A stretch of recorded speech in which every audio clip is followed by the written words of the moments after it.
everyone, and welcome back to another episode of Beneath the Lift Out. My name's Charles McGilvray, and as always, I'm joined by Jess Kebble and Simon Stacey. We're a fans podcast by fans for fans of Northampton Saints. How are you both doing? Thank you. I'm good, thank you, mate. Good, good. It was not a bad Friday night, was it? Yeah, it's really good, mate. Very good. Always good to beat the second enemy. Yeah. I mean, it's when I watched the I watched the game back afterwards and watched the build up, etc. I think, they were very TNT were overplaying the rivalry a bit, really. I mean, I know we've had some brutal games and some big games and etc. because we've been at the upper echelons of the league together for a period of time, but I'm not sure there's really, and everyone hates them anyway because of this, because they stole the league for a number of years, right? And they got found guilty of doing that, so it's not like that's controversial. But it's sort of like there's always that dislike, but they're not really. There isn't that local rivalry as like you said with those up the road. It was. I don't think it's to do with local. It's because of what happened with. In matches where they beat us, we beat them, but also with the tiny thing as well, wasn't it? Tongawiya. There was controversy there, and it's just like the last 10 years or whatever. There's always been little niggles, and that's sort of like made us. It's not a local rivalry; it's just a rivalry because we just don't like them. Yeah, I suppose it's like Leicester and Bath back in the day. They had a big rivalry for so long because they were the two top teams. I suppose we're sort of burgeoning on doing that, but slightly different because the league's so tight and it has been for such a long time now that no one's really dominating. No two teams are dominating. Everyone should be having their time in the sun. Like I said, they might have changed that by doing something, and they had a bit longer in the sun than others. But everyone else seems to have, since that been the result, there's been 5-6 different winners in the last 6 seasons. It's like unreal, really. But anyway, let's get back to the game. I mean,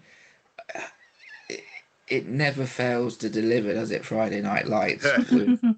It was an absolutely stunning fixture in terms of the backwards and forwards.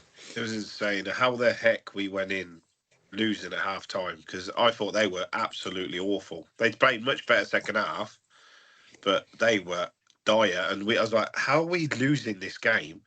But that's typical Saints for you. And then the second half. But like I said to you guys last night, I was never worried, which is a nice feeling as a Saints fan because you're always worried. But I was like, I thought we're going to win this anyway, just for who's on the pitch, especially Super Tommy Freeman. That boy, wow. We'll come to him in a bit, I suppose. But yeah, what a game. Under the lights, as always. Can we have games every Friday night? Because I think it just makes something so special there. The Saturday atmosphere is kind of gone now at the Gardens. Friday night's a different gravy. Yeah, I don't know. I'm not sure I agree with that. I think we've had some great Saturdays as well. I think you get a different crowd in. That makes a difference. Yeah. But the game is what drives the atmosphere, really, in my view. I know maybe a few more people had a few more pints on a Friday night, a bit more relaxed. I can't deny it. Friday night's a class. And you get your whole weekends as a benefit. Everyone loves it. I think everyone loves it. Even the players prefer it. So I think there's a benefit to it, but I don't think it's quite ready yet to kill off the Saturday 3 o'clock. I don't mean kill them off. I just mean like the derby, like the derby. That was a derby match. So much at stake, and I didn't think there was a very good atmosphere at all. It was totally different against Sarries. It was constantly loud. Don't kill them off. Saturday 3 o'clock's the best time, but Friday night it's at the Gardens just seemed to bring out the magic, and we've had some epic games on a Friday. So long may it continue. We have. Talking of epic games, let's get back to the epic game in question. What do you think, Jess?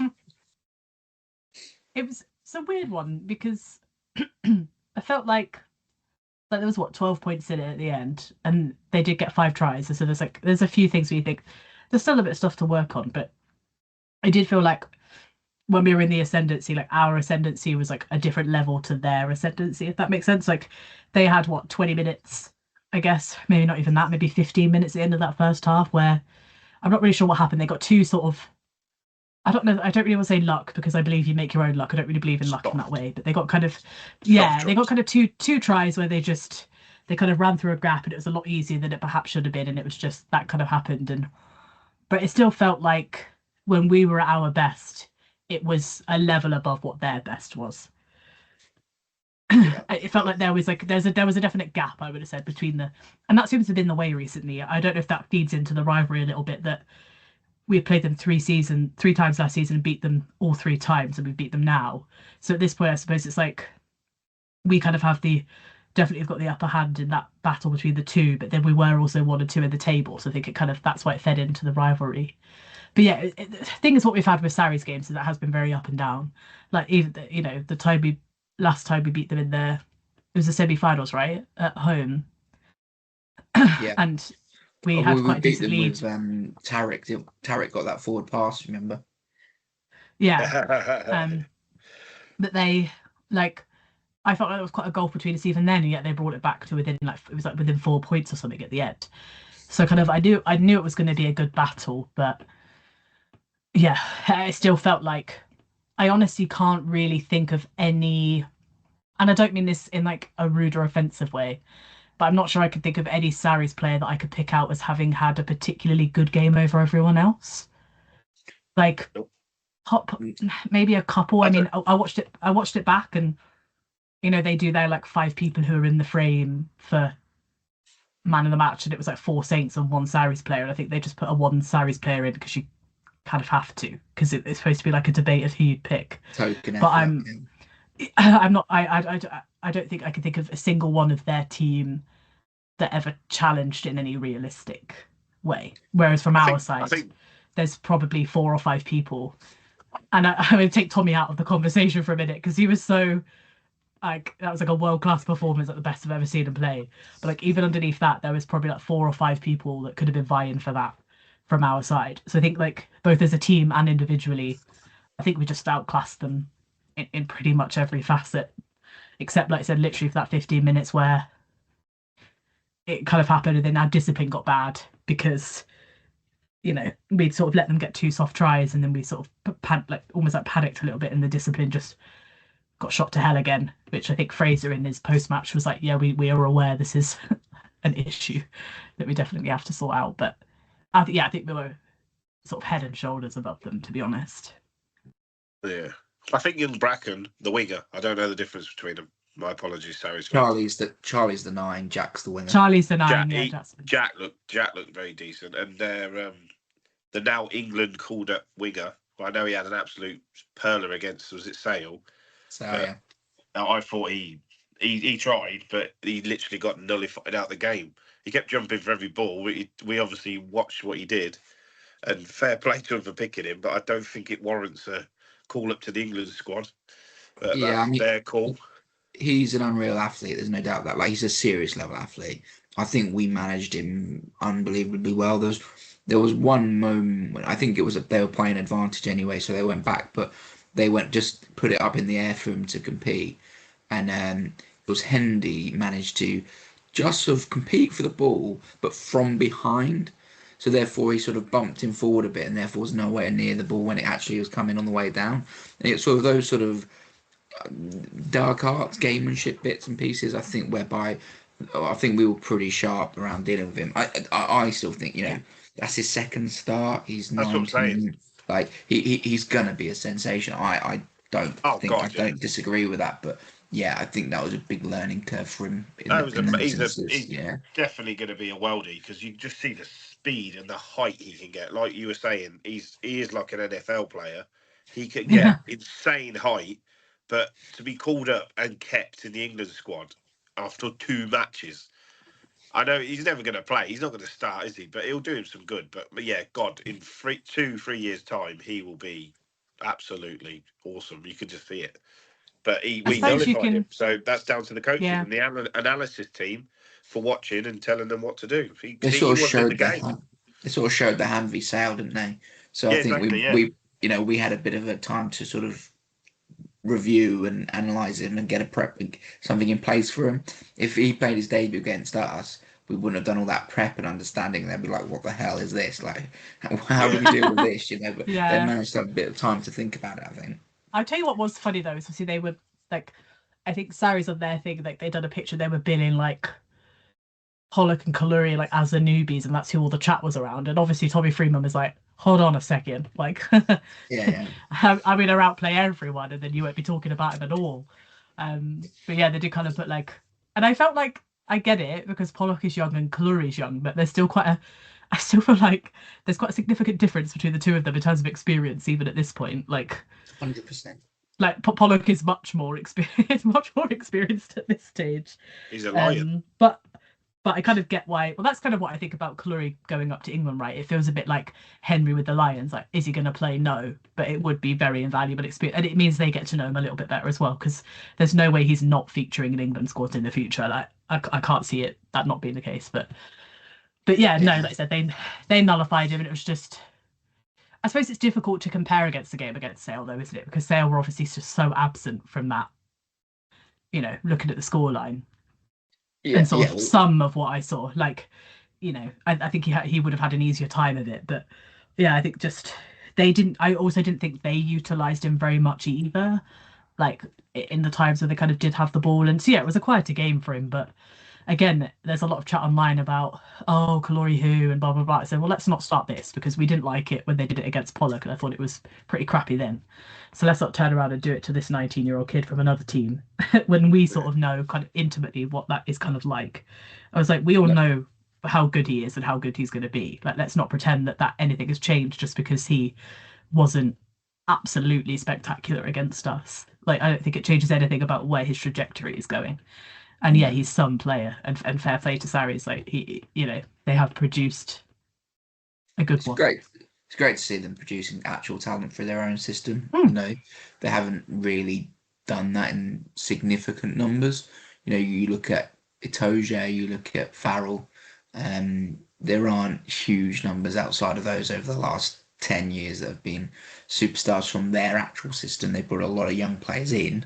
The Vinopolas came in young, but they came from other systems, Yeah, etc. But it's great to see the Brackens, Kalori, and a few other youngsters that they're coming, Dan, all coming through their system. That's the right way yeah, to do things, and they'll benefit from it. I would say though, like Simon said, I thought Sarries were poor in a lot of factors, and yeah, you still look at that side, and I'm not going to name names, but in my view, there was some dead wood in that side. Some players who have had their reputations overrated because they've played with some amazing players in the past. You look at the side now, and there's some serious talent in that side. They should be playing and performing at a higher stat. I know they smashed Sale, right? But Sale's forward pack didn't turn up against them, like they didn't turn up against Leicester at the beginning of the first half last week. Right? There was something up with them, but Saracens should be putting out better performances than they are. And I do question their coaching group whether it's strong enough, right? But Maybe he needs to you move know, on. He's been there long enough now, Mr. McCall, hasn't he? Maybe a bit uh, freshen up. yeah, well, maybe there's stuff underneath him as well. But anyway, this isn't a yeah. Saracens podcast. Like, No, of let's course talk. it's not. We Let's don't like talk them. about. Why are we talking about them? Yeah, like it's just interesting, because they are really an interesting side in the scale and the way things are. There's a lot happening with them, but I think we have to look at the amazing performance from Saints. Really, the fact that, like you said, when Saints put their game on the pitch, they've got possession, they play at that pace. There genuinely isn't a team on the planet that can deal with them. In my view, it's so good. The strike plays are exceptional. Hutchinson at flat to the line with four options. He's world class at that, without a shadow of a doubt. And then when you get quick ball and there's just skill levels to try and beat a man and then put someone else through. The Freeman try off of the Hendy break. There's no way they should have scored that try. But Hendy took it to the man, beat him on the outside, gave Fremo half a foot of space and scored it. Because they're so confident. They're running at such pace and playing at such pace that defenders aren't settled. They're not. They can't read what's going on. But the performance when we put it on the pitch is quality. Is the point I'm trying to make. And Yeah. the more we can do it, the more likely we're going to win games. If we don't settle our discipline issues, well, we're not going to be able to put our game on the pitch because we're not going to have the ball. All the players. All Yeah. the yellow Yeah, cards we yeah. keep getting, but whatever. And we mentioned in certain players, if you didn't already know who Mr. Pollock was, after that new hairdo, blimey, stands out a mile now, doesn't he? Bless him. If he He didn't need obviously any more press. he obviously wants to look like Eminem or something. However, he looks like Ken from Barbie. Give him his due, though. He had a bit of a monster of a game, didn't he? Yeah, It's a I thought he sensation. was. I thought he was awesome. I feel like there's all sort of chatter online that if he doesn't seem to do these like insane like individual moves that he hasn't put in a good performance. I was like, you must not be watching the same thing I am, because that kid was everywhere, and it Yeah, wasn't just like everywhere in terms of playing. He was in everybody's face. Like I'm pretty sure him and Farrell. I think they got on. I think they did get on really well in the Lions tour. But I mean, the push and pull between the two of them, like the amount of times they were in each other's face and stuff. I was like, he just adds. And I said this before, like when he came on. I can't remember which game it was, but he came on off the bench. I said it wasn't like his playing ability necessarily that changed anything. It was just him. It Like was at the his derby, just wasn't energy. it? It was the derby. yeah, Yeah, just yeah, like what he brings from. I mean, he came out and he was on the pitch, and like literally, like he'd been on the pitch, and we were just waiting for kickoff, and he was like laughing and like yeah. clapping his hands, and like there's no way that people around you aren't gonna get even more up for it, like without with him standing like you can't ignore that. You can't not feel like buoyed up by it. So but yeah, it also helped. And I said this to my mum after. I said there's like three certainties in life at the moment. It's death, taxes, and he'll get you the turnover at the end of the game to finish off the match. Like it's like you could just write it in a script at this point, because obviously they were pushing, weren't they? They were pushing at the end because there was another point in it for them if they scored again. Yeah. And so yeah, it's not a match winning turnover, but it's very important in the landscape of the table. um yeah, I just he just puts himself everywhere. And even when he goes to attempt it and the ref tells him no, because for whatever he's like the second man or he's over the top, whatever it might be, like he's still been effective because he's still slowed it down, right? So Yeah, yeah. even just getting in at every breakdown, even if the ref tells him not to do it in the end or warns him off or whatever, like that split second, that 1 or 2 seconds that he's attempted has slowed them down. It has slowed their ball down. And so he's just effective even when you don't think he's being effective. But I mean, yeah, and yeah, like I said, you can't miss him. You He's literally one. cannot miss him at this point with the luminescent blonde. So Yeah, He's just yeah. one of them players, isn't he? That I think we haven't had one for ages. Like that niggles the opposition, like gets Mhm. under their skin. They literally look at him, and go, "We need to hit him." So he'll demand more tacklers. So even if he's not got the ball, he's getting their attention. So we needed a player like that because it's all the hype around him as well. All the players like, I'm gonna nail Pollock, and they're like, so that just takes their attention off of somebody else, and then boom, we score a try. So his Yeah. presence on the field is just makes the team just boom. Like, do you know what I mean? It's long may it It's continue. because he brings so much energy. Exactly. Like you say, opposition see him as like the energy source for the team. So like Yeah. quieting him, hit him, it will sort of impact the whole team. But the team are too good to let that be the case. If you're going to target him, well, there's a whole 14 other players who play to the system and work really well. So yeah, he's a he's a special player. There's no doubt about that, and it's ability, but it's energy as well, which Yeah, is just class. and it literally keeps going as well for like that kept going for like 80 minutes. I was like, Yeah, I didn't honestly didn't see it dip at any point. And like when you've had a situation like we said about how you've gone in at half time, like 2 points down when you were 17 points up, like having someone like that when you come back out at the second half and like it hasn't dented his like energy or his spirit in any kind of way. Like it really does literally just lift it does yeah. lift the rest That's of it. probably Like probably something to be said about maybe his level of intelligence there, where he's just like it doesn't impact him what's going on around him. He's just the same. Let's go, let's go, let's go. yeah, exactly.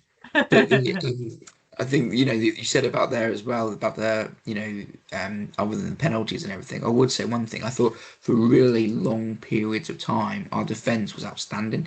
Yeah. Sarries didn't really have an attacking answer because we didn't commit many to the breakdown. We kept everyone in the line, and we just slowly ground up the pitch. And they kept people on their feet, and they couldn't find any holes. It was there was a few where they got missed numbers, and then we were caught behind because we didn't have enough from the pendulum to get across for the kick through. I think it was for the Bracken try. Like Mitchell should have been further across, but they weren't going anywhere without that kick through sort of thing. Our sort of catch defense was just outstanding, really. Yeah. And the thing about it, it was consistent for long spells.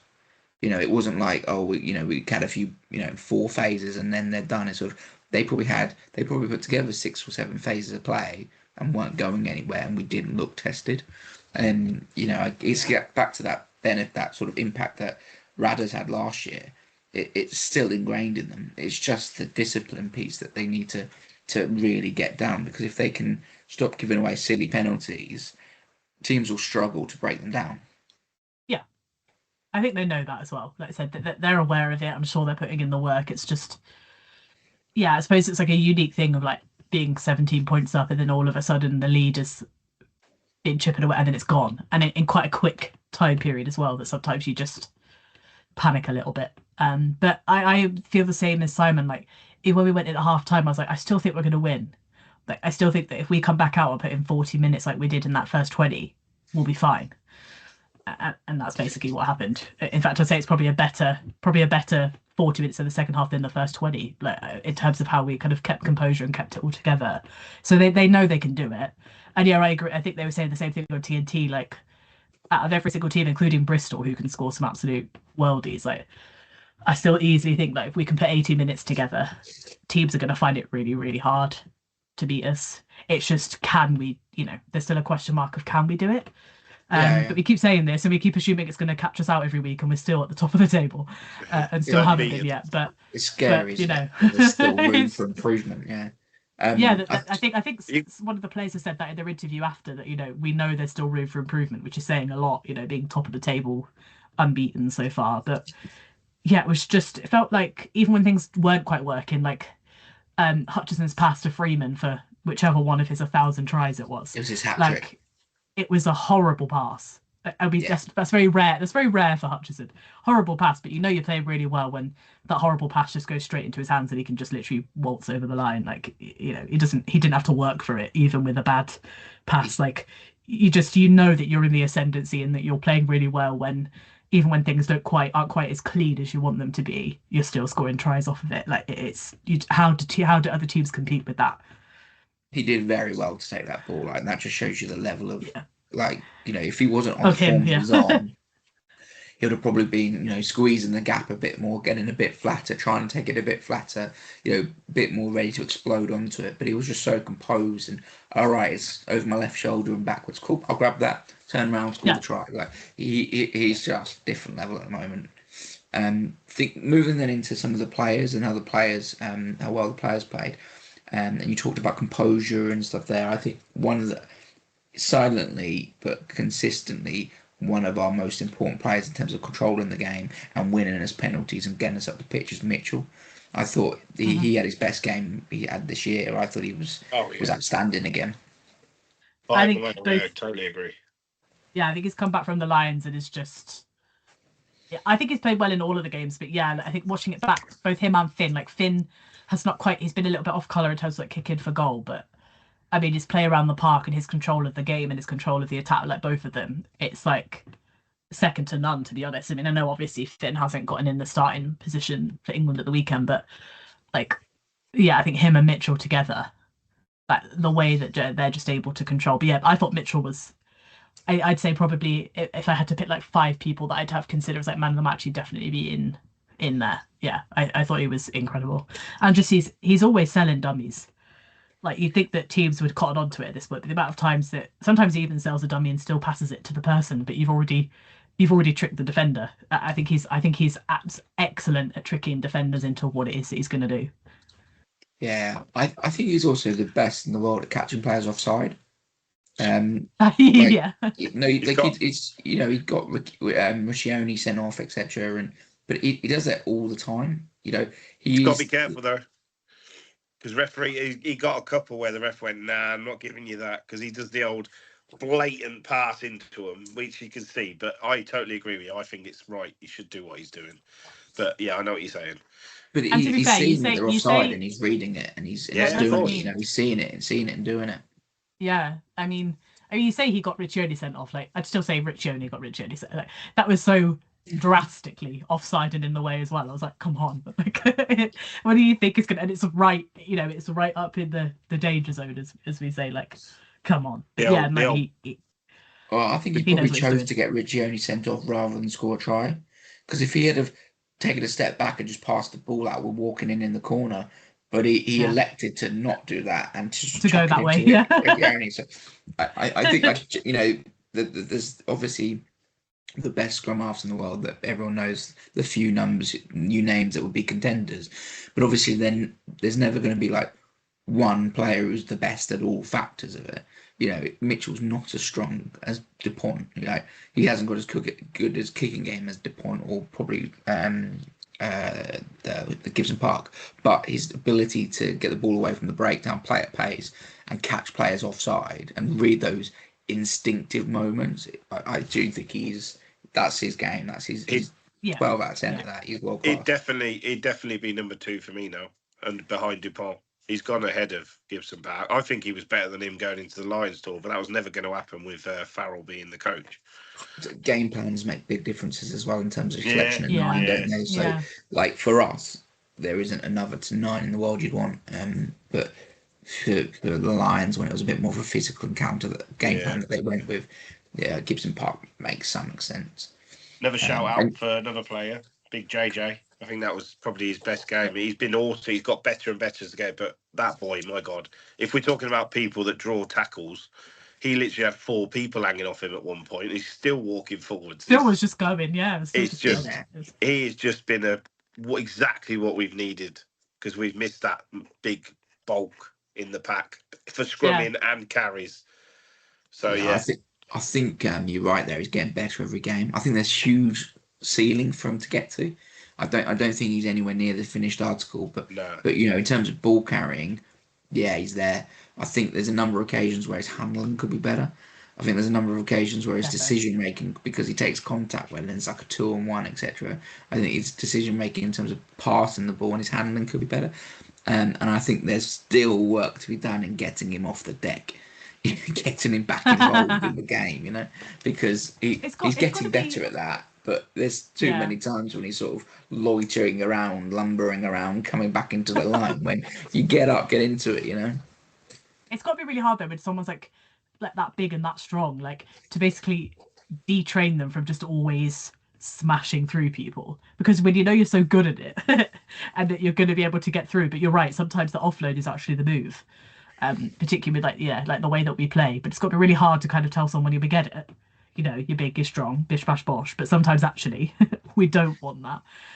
Yeah, recognizing that, yeah, you're massive, so therefore they're committing 3 defenders to tackle you, and Yeah. therefore if you So pass the pass. ball to Yeah. the right, there's about Yeah. Yeah. wide open spaces. I think it's culturally different as well. Like, so Kiwis in their underage junior, like real mini rugby, they play based on height and weight rather than age group. So you're never you can't just run over people. You have to develop your skills. Whereas in South Yeah. Africa, it's like, no, the bigger the better. What you do is run over someone, like, and you'll yeah, enjoy doing it. I think, and he obviously South African lad, etc., and he's always going to be, he's always been massive. So, he's getting better at quickening the ball. Not Yeah. always getting caught in Yeah.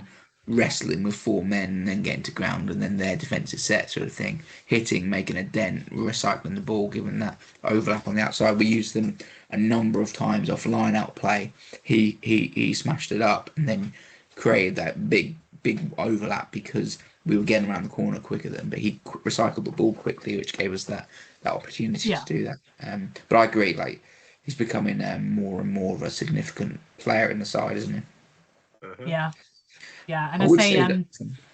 sorry, I say in terms of like backs wise, like considering he obviously just come back from that sort of injury for a couple of weeks off, like Hendy was magnificent. He's like fast becoming one of my favorites because he's so fun to watch because you have no idea what's going to happen. Like I think it's like a real genuine USP of like he knows what he's going to do because you can tell that when he's doing it. But I'm pretty sure that no one else watching does and the defenders don't. And they've got you just he's so difficult I think to track and understand which way he's going to go. And it's such a USP of like him as an individual. And then yeah, I think he did a really good job like under the high ball of just I putting th- not necessarily always getting it back, but sometimes it's just about I suppose putting pressure on by at least attempting to compete. There's a couple of times that he did slap it back, and he kind of won the collision. He won the contest. Sorry, but yeah, I mean, his game with ball in hand is ridiculous, like absolutely ridiculous. It's like we said last year, a number of times last year. People still seem to sleep on him. Like he still breaks contact and beats people for pace. Like they should know by now how talented he is. He just makes them happen. I think there's improvement for him in the air. If he's going to play fullback Oh yeah, yeah, 100%, consistently, I think yeah. he's got to be better under the high ball. But like ball in hand, running. When he came on the podcast, he said, didn't he, that Vesti just coaches them to try and beat the man, and if you can't beat the man, pass the ball to someone else who can beat the man, right? And you get that Yeah. instinct that when he's got the ball, he's right. Which one of you's getting beaten? Right? Which one of you am I going to go around or through? And like he quite often runs over the wingers out wide. You know, you put most wingers in the Premiership 1-on-1 with him, they seem to lose physically. And then he's got that burst of pace, and like you said, that try set up for, I think it might be in the Freeman's first try, maybe down that right hand side. He just beat the man in front of him, so he gave Freeman opportunity to run in on the touchline, etc. So I think he's phenomenal. The one player I'd point out. I'm sorry, I was going to say on that. He's a bit like, for me, not Mitchell, same players, but Mitchell and Hendy, you know what they're going to do. You just can't stop them doing it. That's the thing. Like Mitchell, you know he's going to pick the ball up from the ruck, do a little drop of the shoulder and shimmy through, and he does it every single time, and no one seems to be able to defend it. Hendy's exactly the same in a different aspect, whereas he'll run at you, his legs will bend at I don't know how he does it, at a certain angle with his rubber legs, and then you just think, how the hell is he doing that? And I was wincing a bit when I saw him though, because I know, was it his knee or he did 2 weeks before? No, it was actually his shin. He cut his shin.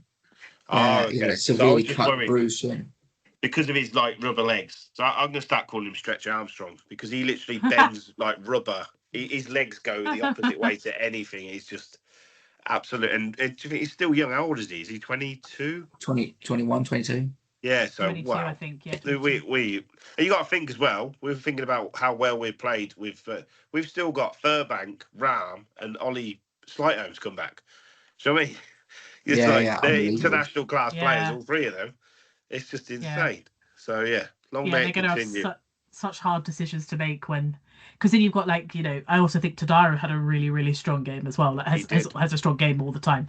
So I'm just like, the coaches, I think they've said before, like actually having those headaches is like a blessing, because and I think even Dingers in his post-match interview was like, our depth right now is like crazy. Like they're all aware of it. They all know that, there are people ready to take your place if you don't perform as you should, and I can only see how that's a net positive for a team overall, because it just raises everyone's game. Like having depth is great as well, because if we think about, I think is it the game against our next game back in the Prem is Bristol, but we probably won't have the England players back by then, because it's a week after, isn't it? So the fact that we've got some of these people that are going to be able to come in and play still, we will have Hendy, who wasn't selected probably because he'd just come back from the injury, like being able to have some of these, because he's a more, even at 22 he's one of the more experienced ones, so being able to have him in the Bristol game with some of the other youngsters around him, like, and that's what you mean, that all of them are young, that I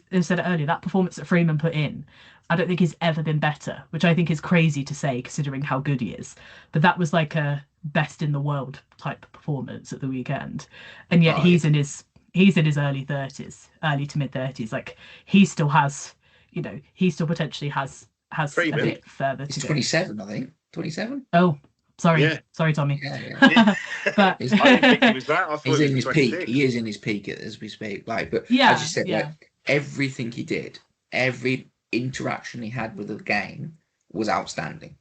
There wasn't like any missed bits where he did his job. Everything had an impact, positive impact on the side. And then some of the stuff, the read on the ball from the cross kick, the line he cut to score his I think his second try, the stop and start to get his hat trick, the beat the man down the wing for his first try. Like he's plus the lines and the cuts he broke when he ran down that line and bumped off Bracken and just basically threw him out of the way. Like he was sensational. You got to remember, Jess mentioned the captain of the day, Mr. Dingwell. The glue is sticking around. We need to announce that as well, because that was a very bad pun. But hey, here's the glue that's like holds our backs together, and I'm glad he's another one that we've signed up, and he's playing Saturday. So it's a shame he's not got Finn on the inside of him. But we needed to sign him, didn't we? We needed to keep him. I'll say out of it's not that I'm like, I don't mean this is in like I'm not happy for any of the others, but I say I'm probably more made up for him that he's gotten in as a starting than the others, because it was always a question mark of no one else seemed to see what we see, or England didn't seem to see what kind of commentators and coaches in the Prem see. So I'm kind of made up that they've finally realized like what it is that he brings to the game. Like I feel it's really weird to have a 9, 12 and 13 axis without the 10. Doesn't make much sense to me, but I do understand what George Ford brings, like definitely to say that, but yeah, I think it'd be nice to see him and Tommy together and Mitchell in there as well. But yeah, definitely really good that he's re-signed, just because I think it's also really helpful that like all of them have said it in their interviews, like they're all just like best mates. Like I feel like the longer you've got an atmosphere of like we're just showing up at a weekend to play a little bit of chuck your ball around with your best mates, like that atmosphere just seems to be prevalent throughout the whole team, and all of them have said it like when they've re-signed. Like I think Mitchell said the same thing. He said that it's just a privilege like to just turn up to work with my best friends and be able to like play with them like on a weekend, like that. It sounds almost like the antithesis to what you need, like, oh, it's a professional team, you need like this kind of certain, but actually I think what works really well for us is just you're going out and you're playing with your friends and you're having fun, and that seems to be working for us right now. It's worked for us for the past few years now at this point. We won the title, I think, because of the emotional connection between them, alongside how talented they are. It's like a band of brothers though, isn't it? They're like a regiment in a way. They've been together for so long. They are like brothers now. So like they will play for each other and they enjoy it. It's like what better life? You get to play the sport you love, you get paid, and you're playing with your mates, like you just said. It's like, and you get paid to do it in front of 15,000 people. But it's a win-win. Yeah, and when you think about as well, like thinking about it's the Saracens game in particular, like against Saracens, like you could see how frustrated some of them were. Like Farrell was just waving his hands at people and rolling his eyes like at different things, different mistakes that they were making. Like you could see the complete difference between a team that's a bit more frustrated and it's not clicking versus a team where it does and they're enjoying it and they're having fun. But and I know that, Charles, you said you weren't gonna like name names, but I feel like we do have to, because I want to mention Pearson and how good Pearson was extraordinary. Like, we seem to be saying this about everyone. I didn't want to name any names from the Saracens team that were poor, is what I didn't want to do. But I think we should name names who are great for Saints. I still think though that to name the name, I'm going to have to name someone who was bad, unfortunately. Oh right. That was probably as sort of off colour as I've seen Max Malins play. That Pearson try is excellent. I've got to say, like, it's absolutely excellent from Pearson to be able to stay on it the whole time and touch it down, but that should have been touched down before. Definitely. And there were a few other instances where, and it's not that I want to single anyone out, but you can't help but feel that, like, as good as Tommy was, you literally had Malins probably on the other end of the scale. It just wasn't his day. And I ended up just feeling worse and worse for him, bless him, the longer it went on. But he'll know as well. He should have dotted that ball down. But that's not to take away from Pearson that he was on it and he recognised in what's a very short space of time, right? The game is going, the ball is moving quick. Like, he recognised, like, I'm not sure he's put that down, and he slammed his hand on top of it. And you need people like that are aware of what's going on around them. And I think he's been on like a mission since he's been back. And we've been talking about team selection and how are they going to play Pearson and Pollard together. I just love seeing them together, like in the same back row. It's just so fun.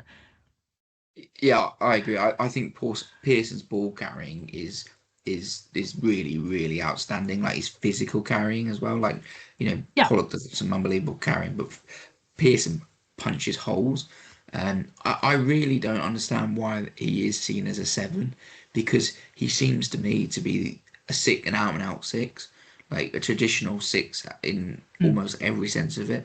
Like, I don't really understand why this idea that he is a 7, because I just don't see that he is. He's a quality 6, and I think you get a lot more Yeah. games in that instance. Going back to the point about the chemistry and the band of brothers, like you said, I think that's bang on. It is a band of brothers, because and if you hark back to the European Cup final, where and in other, when you've seen videos of them in the changing room, Dowson saying we're not like other clubs, because they've done such an amazing job at creating this almost like local club atmosphere, whereby it is genuinely a group of mates that have played together from under 14 all the way through to Lions and whatnot. Like they've the people they've brought in have been complementary to that, rather than you look at Yeah. a lot of clubs and it's changing because of the salary cap and everything, but you've seen a lot of clubs in the league. It is just right. We need a 6. Let's go buy a 6. We need a loose head prop. Let's go scour the world and find someone, and trying to make a team out of the sum of its parts, rather than involving the team that builds together.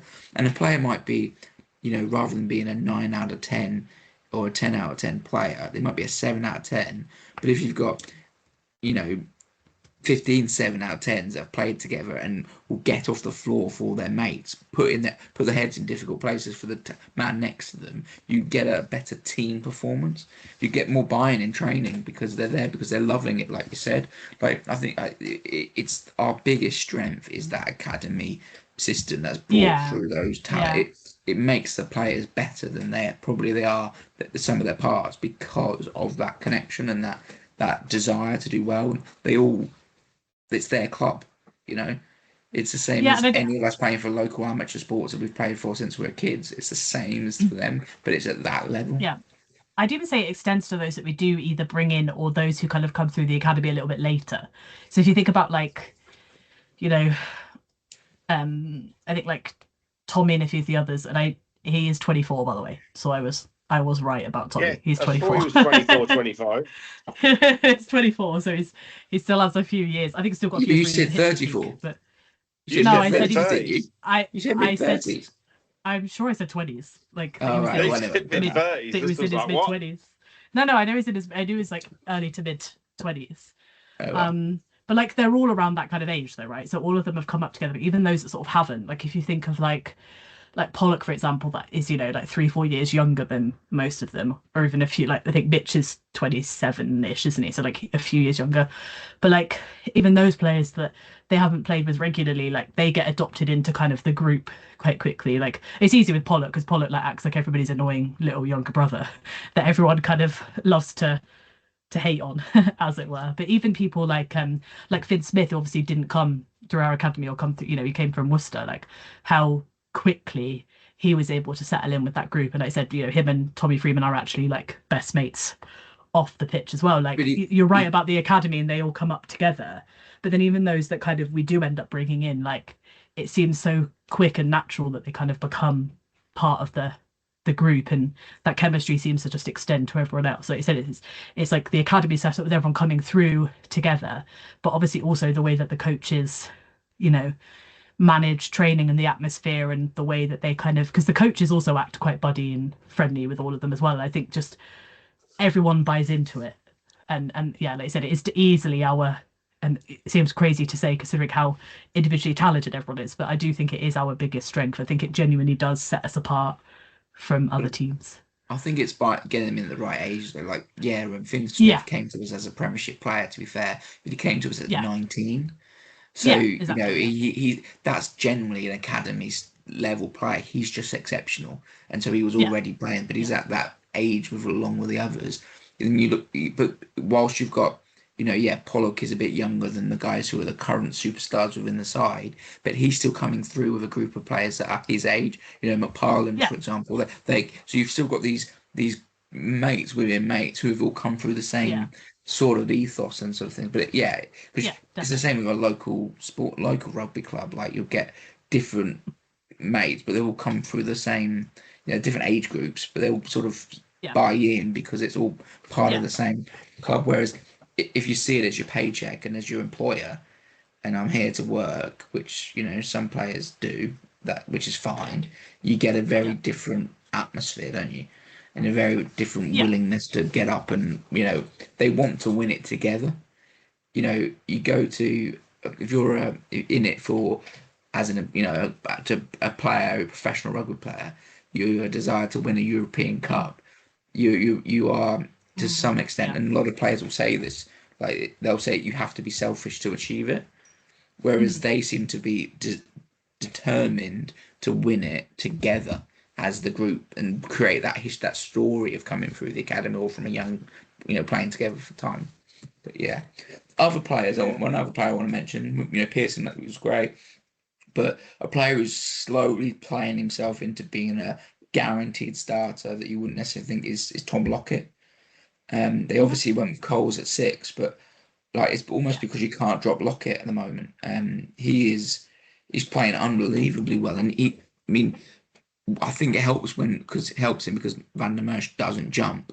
So having him and Coles becomes with Pearson becomes your line-out options. But he's getting better and better as well. He's developing into a serious player. Yeah, definitely. Yeah, and like you said, it is like we said, good long to have way an to extra continue. option. And we also, I don't know if you saw the result. Was it yesterday or the other day? The academy absolutely dominant again. So they're producing under 18s. Some of them lads look absolutely blooming massive. So that winger, I don't know his name. I'm not that into the academy. I do apologise, but he looked rapid and he was huge. So Mr. Hopley, we owe him a beer, I reckon. He keeps producing this talent. So long may it continue because it's the best way to be. Buying in, you can buy all the foreign stars in. We used to do that years ago. We had some of the best of the best. Like one of my all-time favourite players, Carlos Spencer, but we didn't win anything. These boys, like I said earlier, band of brothers, they'll die for each other, and they are playing that way, and they're all staying. They're all signing. So it's good to see, and it's lovely to see that they were from our academy. But they showed Dingers when he signed, didn't they?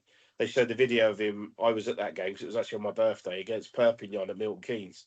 They showed him sitting in the stands, and it's like sitting in the stands, You watched the team, now you're captaining that team, and now you're playing for your country. That to me, it's like Roy of the Rovers. That's just what every boy wants.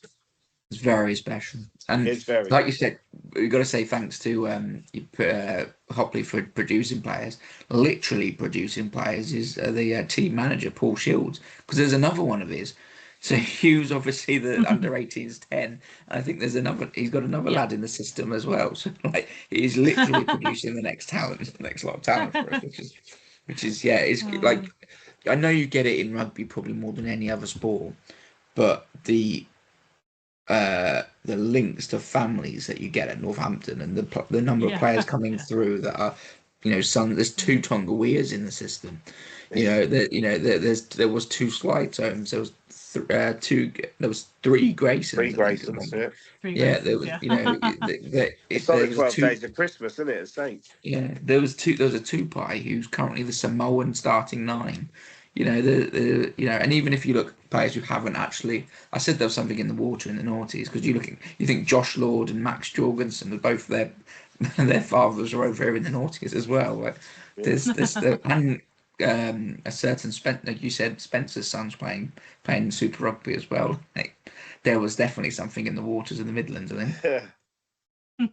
And Harry Malander. Yeah, of course, Harry. Yeah, although I think he came to Northampton pretty much produced.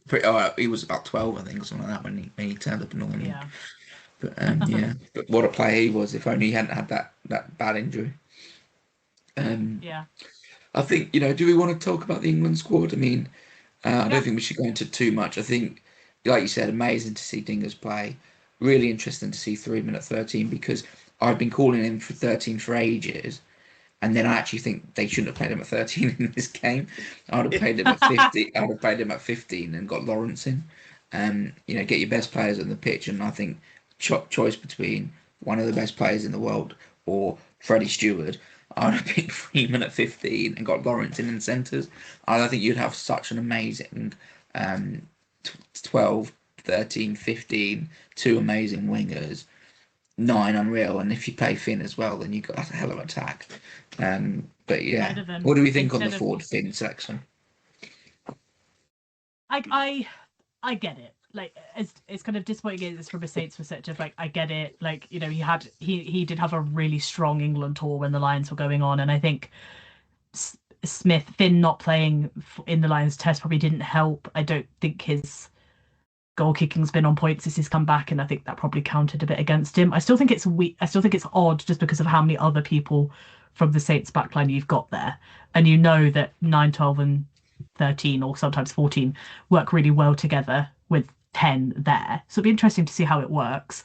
But I also think that George Ford also, when a team is on the front foot and they're attacking nicely, like George Ford is definitely not a bad option. I'm still a bit unsure just because we've got the World Cup is 2027. Yeah. George Ford will be 34 by then, so he can. I'm not saying he can't make it because obviously he can.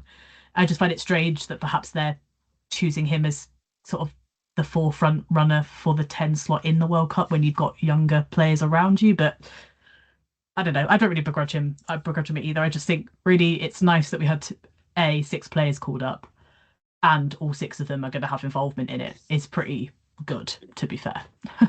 For me, I just think it's silly. Because why would you have Saints 9, 12, and 13 and not 10? If it's not working, swap it. But I just really do not understand that. I'm not being biased either. If you ask in the poll, apart from Sale fans, I bet you Finn Smith would be 80-20% should be picked ahead of him. Personally, I know he's had a good off summer like in Argentina, and he is good when he's good, but I don't understand. I really don't get it. You got Mitchell at 9. You've got to have Finn at 10. You got to. It's a bit strange, isn't it? When it's not like the option like Ford is light years ahead of Finn. It's not like there's if anything it's the other way. But so it's weird that he has. But the thing people say, he played really well in the summer, so therefore that's why he's kept the jersey. You know where that's absolute rubbish. Because Alex Cole's played absolutely amazing in the summer, and yet Chesney gets dropped straight back in. Yeah. So that makes no sense. Like Dingwall got injured, and Max Ajomo, he was outrageously good in the summer. Dingers comes in because they think he's the better option, which I agree with. But the whole form thing from the summer, I don't think plays, especially when you look at Ford. Ford, like you said there, Jess, when he's on front football, outstanding. You look at the Leicester game last week, second half, when Sale Pack turned up, he almost won them the game. However, the first half, when Sale Pack didn't turn up, or away at Saracens the week before, when the Sale Pack was abysmal, he wasn't involved in the game. He wasn't good. So I don't buy the form thing. It hasn't been that great. He's had some great moments, but he's also had some moments when he's been awful because he's behind a poor pack. Whereas Finn Smith took a light pack to winning the Premiership and an understrength injured squad almost to winning the European Cup final. I think it's a strange one. You said, I wouldn't watch Ford of it. He's a good player. Sorry. I was just going to say, it might be what Jess said is the fact that Finn hasn't come back with his kicking boots, has he? So that might be the thing they've looked at and gone, it's going to be tight against the Aussies, so we need to kick every point. I'm not saying Finn wouldn't kick every point, but he has missed quite a few. Like I said, first half, we missed 2, was it 2 conversions? So we probably would have gone in level. So those type of points do mean a lot, especially at international level. So that's what they've looked at. But other than that, it makes no bloody sense to me. It's a fair point. His kicking definitely hasn't been the level that we know it has been. Same, Ben Spencer was great over the summer, but Mitchell straight back in. That's the thing about a lot of people have said that, I suppose but it's not consistent with that. I suppose the thing with Mitch though is like he did play in the Lions test as well, so it's like ongoing international form. Like that Yeah. you are probably going to pick the Lions test 9 over, the one that played for England when the Lions test 9 was being the Lions test 9. But yeah, I wonder if it's probably just small margins. I should imagine, there's every possibility it does just come down to who has the better kicking percentage, and that probably isn't Finn right now. Right. But yeah, it'd be interesting what happens if they feel like Ford is not unlocking that backline the way they want. Then perhaps it changes for the next match. Like there probably really is. But where you mentioned that you'd have Freeman at 15 instead of Stewart, and you bring Lawrence in, and I'd have just called up Hendy if it was me, and just have him at fullback instead. But we can't have them all. I think I honestly reckon if he hadn't have had that injury and that wasn't his first game back, he'd have had more of a shot. But he probably needs a bit of time. But I still feel like I feel like everyone's always crapping on Freddie Stewart, but I just feel like outside of his high ball work, I really don't think he adds a lot. He's a 11 out of 10 a really important skill, but he's not. Yeah. You can't train him to be any more dynamic. In defense or attack, and he has, unfortunately, defensively he's a bit stuck in the mud, and attacking wise he's a bit slow. So like you can't really do much to change those. Whereas Hendy is a good example. You can make him better in the air. He's got the physical attributes. I don't think Hendy's at international level yet. I fully think he'll get there, but he's got to round out his game a bit.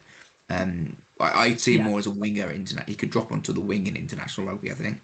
But a fullback, that is probably one of the most exposed positions in all of the sport is international fullback. So I get it why they've gone for it, and maybe they just see Stewart as a placeholder until Ferbs gets fit.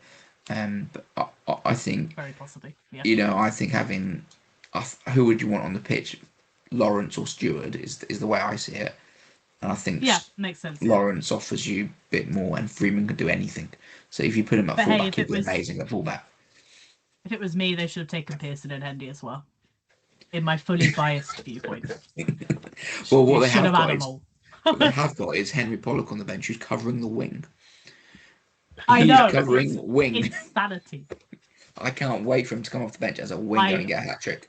Although, that being said, I'm supporting Australia on Saturday, and I'll be there. So I hope he doesn't do that, unless Max Jorgensen also scores a hat trick.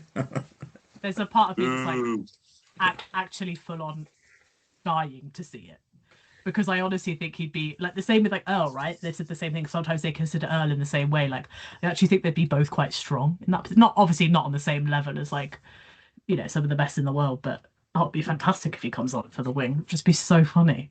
Yeah, well, Earl's got a bit of history covering centre and really old school. Like this is amateur era. It always used to be the case that your 7 was basically interchangeable with your 12. So, that always used to be the same, and that's sort of looking at Earl do that is pretty amateur old school way of looking at things. But he's that talented, he can do it. But anyway, we better move on. Let's have a quick look ahead to the Prem game, the Prem Cup game. Unfortunately, like I said, I won't be able to see it because I'm at Twickenham, but I will be listening to it on the radio on the way home and trying desperately to find some recording of it somewhere so I can actually watch it back. But it doesn't look likely. But yeah, I mean, it's just, I was thinking of this the other day. It depends on how they do it, but the team that they put out is going to be so strong. Yeah. For a Prem Cup team, I can't see how it's not going to be really strong. No, because also you've also got the fact that like obviously England haven't taken everybody, so there's still some players in there that like are first teamers and can't have a month off because it would be insane. So you're going to have to play people like Manny, Lockett. You're still going to see Hendy probably quite a lot because he's just had an injury, so I wouldn't be surprised to see him feature in all of them. Like it is just going to be strong. Yeah. I mean, I can't sit here and say I know exactly who's going to get, because it also depends what happens with some of the other countries, right? So, you've got to figure like obviously all 6 of our England lads are in the 23, so we're not going to see any of them. But there's obviously questions about what happens with some of the other countries. Do they release? We never, because sometimes it happens where sometimes we get like Scotland people back, or we get so it's kind of hard to know. In theory, so this week coming isn't an international window week. So Hutchinson, Miller Mills, the Italians, etc. Yeah. In theory, don't have to be released. Whether they Yeah. have released them or not, I don't know. And I've seen Yeah. Fischetti in training videos with the Italian squad. So I imagine, they're not going to say to him, no, you can't go to No, we Italy, tend because to it would be most negative. clubs tend to release them, don't they? Like it's just obviously like for example, like we know that Rory has been called up into the Scotland squad and then dropped, and we've actually had access to him.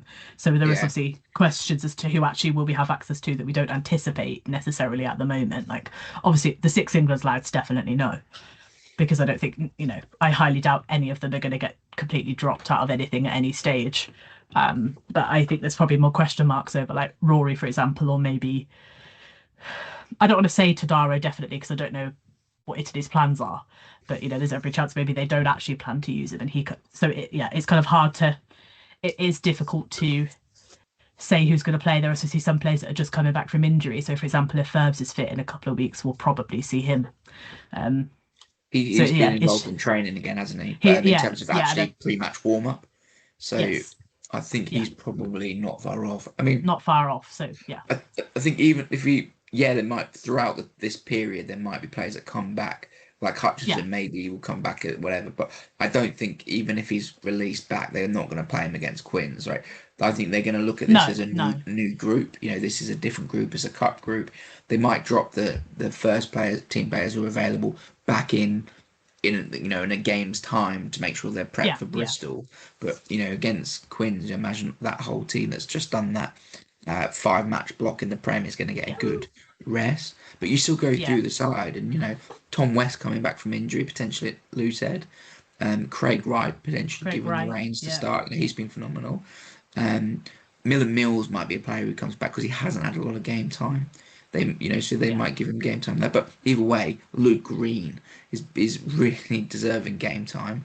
Lockett, Prowse, Kemeny didn't get in the game last week. Graham didn't get a game last week. Agnew Scott Young, he's gonna be definitely involved because he hasn't had a look in. McParland started the season exceptionally well. He'll play. And Tony Bellew, Kane, Litchfield, Kakasau, Martin, Hendy. It's like, if that's the side, that's like, we've got to be one of the favourites to win this comp. You wouldn't have thought, no? Yeah, definitely. And someone you didn't mention is I think I can't remember if Munga's still on the unavailable list or if he's available and hasn't played. Yeah, you got to figure he's also going to drop back in, and he was looking really good before. He was captain in the side, wasn't he, in some of the Prem Cup games that had happened previously. So, there is some insane talent, and like you said, you think about some of the others that like I said are coming back from injury, are probably going to drop in at some point. But definitely against Quins, you just figure like. I think the only one maybe is because Manny didn't start last weekend. Maybe he does get the nod to start this weekend, or maybe they just don't at all. But Fischetti started, didn't he, last weekend? So, yeah. But you still might just have Manny on the bench, maybe still, and have someone else start. Yeah. I think we'll see some of the wider players as well. I think we'll see Ollie Scholar get some game time. I think we'll see Sonny Tonga get some game time. You've obviously got the likes of Henry Walker, who's involved, as well. Yeah. They might keep Robbie Smith in to keep the game time up as he's come back from injury. There's Ainsworth Cave, the youngster who's been on loan, who's played at Bedford. Archie Benson's been playing at Bedford. Finn Brown's been playing at Bedford. Johnny Wyman, player we haven't mentioned, Tom James is fit and coming back from injury. You can have a halfback partnership of James Bellew through this tournament. Their standard is. You got to feel sorry for Tony Bellew, ain't you? Really, because he literally was an absolute worldie. Really, one of our best players. Fig comes back. He hasn't even come on as a substitute. So I suppose. But to be fair, though, there's no way that you don't sign for a club knowing that, because he knows who Finn Smith. Like, he knew that his opportunities are either the bench or, like you said, in these kinds of competitions where we aren't gonna, or even some matches like the Bristol match where we're not gonna have Finn. So he is gonna, and like during the Six Nations, usually there's a game just before the Six Nations and after that we don't have the England players for either. So he knew coming in that what his role was going to be, and he's just taken to it like a duck to water. So it's been perfect anyway. Like I said, it's great that he's got that 15 coverability as well. So yeah, he'll have known that signing anyway. It's the reason it could Grayson be left, isn't it? Like it's the reason James yeah, Grayson left because he would play really well, and then as soon as Bigger was back, and then as soon as Bigger Finn replaced Bigger, it was the same scenario but with a younger player than him. So it's yeah, sort of you've got to, and like you say, they've got to know that they're buying into that. yeah, But so we yeah. might not have Tony for seasons on seasons on seasons. It's just about getting the best out of him and getting what you can from him while he's around, really. All right, we're going to predict. So yeah, we have to, even though I don't know what anything is Who's going to going first? Well, so let's look. So last week, we all got the result right. None of us got the margin right. It was 12. Closest was me and Si with 8. I actually went 44-36, so I felt I was close, but obviously not. Mitch didn't score. Tadaro didn't score. Remo did score, so I win the round. So it's 2-1 overall. So if he scores 4 tries. You lose a point for everyone who goes above 1, yeah? Yeah. So minus 2, yeah? So we are now on this week. What are we thinking? Jess to go first this week? I think I'll go high because I think we've just got good scoring ability, and so do they. So do Quins sometimes, to be fair. So let's go 35-21.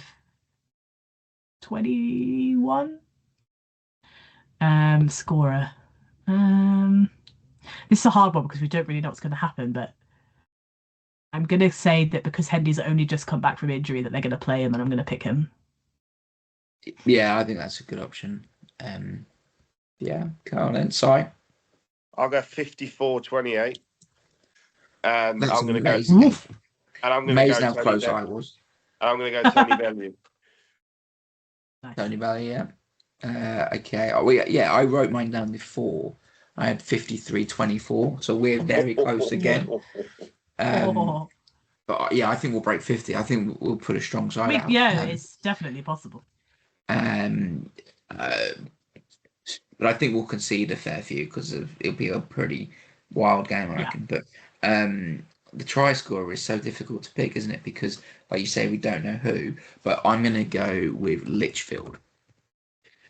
He was on flying form before Dingers and Hutchinson got the shirts back, but he's inevitably going to start, and he's on great form. So yeah, I'm going to go with Litchfield. So there we go. We shall see. I'm going to listen to on the radio, obviously, but I really hope I can get a visual of this at some point as well afterwards. But anyway, I'm sure it will be a fantastic evening, day at the Gardens, and also it's a later kickoff, so you can get down and watch England beforehand. So what an afternoon! Yep. But see the Wallabies beat England would be great for you. But anyway, brilliant. Thanks very much for listening. I've been Charles. Jess has been Jess. Simon's been Simon. Come on, you Saints. Goodbye. Right.